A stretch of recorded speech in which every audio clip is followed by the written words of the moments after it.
প্রায় 2 কোটি টাকা ব্যয়ে দুটি রাস্তার কাজের সূচনা করলেন সিতাইয়ের বিধায়ক। শুক্রবার দিনহাটা 1 নম্বর ব্লকের ওকরাবাড়ি ও গীতালদহ গ্রাম পঞ্চায়েতের দুটি রাস্তার কাজের সূচনা করেন বিধায়ক। উপস্থিত ছিলেন জেলা পরিষদের কর্মাধ্যক্ষ নূর আলম হোসেন, মতিউর রহমান প্রমুখ। জানা গেছে, পথশ্রী প্রকল্পে তৈরি করা হচ্ছে ওই দুটি রাস্তা। আগামী দিনে সেই রাস্তার কাজ শেষ হলে এলাকার বাসিন্দাদের অনেক সুবিধা হবে বলেই জানা গেছে। উদ্বোধন হলো গীতালদহ ওয়ানের যে ছোট ফলিমানির যে সংযোগ রাস্তাটা রেল লাইন থেকে ছোট ফলিমানি পর্যন্ত, সেই রাস্তাটা ওখানে 2 কিলোমিটার, যেটা হচ্ছে 90 লক্ষ টাকা, আর এটা হচ্ছে 2.80, অর্থাৎ প্রায় 3 কিলোমিটার রাস্তা। এটা 1,22 লাখ টাকা ব্যয়। WBSRD আমাদের পশ্চিমবঙ্গ রুরাল ডেভেলপমেন্ট এজেন্সি, তারা এটা দেখভাল করবে এবং এই রাস্তা দুটা সময় দেওয়া আছে ওদের 3 মাস। 3 মাসের মধ্যেই ওরা কাজ কমপ্লিট করবে। ওদের ওয়ার্ক অর্ডার দেখলেন সময় আছে 3 মাস।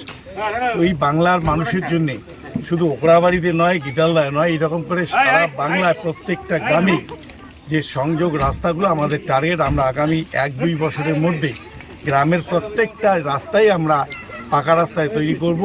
যেখানে পাকা রাস্তা করা সম্ভব নয় সেখানে সিসি রোড আমরা করব, কোনো জায়গায় পেভার ব্লকে রোড করব, অর্থাৎ মানুষের যাতে যোগাযোগের জন্য কোনো ধরনের অসুবিধা না হয়। বাংলার সরকার, আমাদের মামাটি মানুষের সরকার দৃঢ় প্রতিজ্ঞ। আমরা সেই উদ্দেশ্যেই কাজ চালিয়ে যাচ্ছি। আগামী দিন আমরা বলবেন।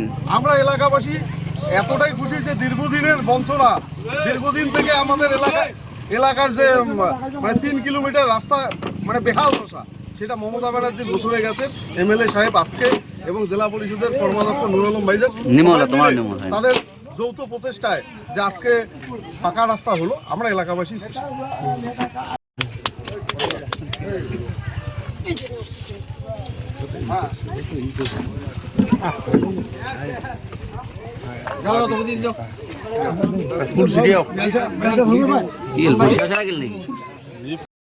বাংলার মানুষকে চাই দেওয়ার জন্য রাস্তা নির্মাণের টাকা, আবাস যোজনার টাকা এবং 100 দিনের টাকা বন্ধ করে দিয়েছে।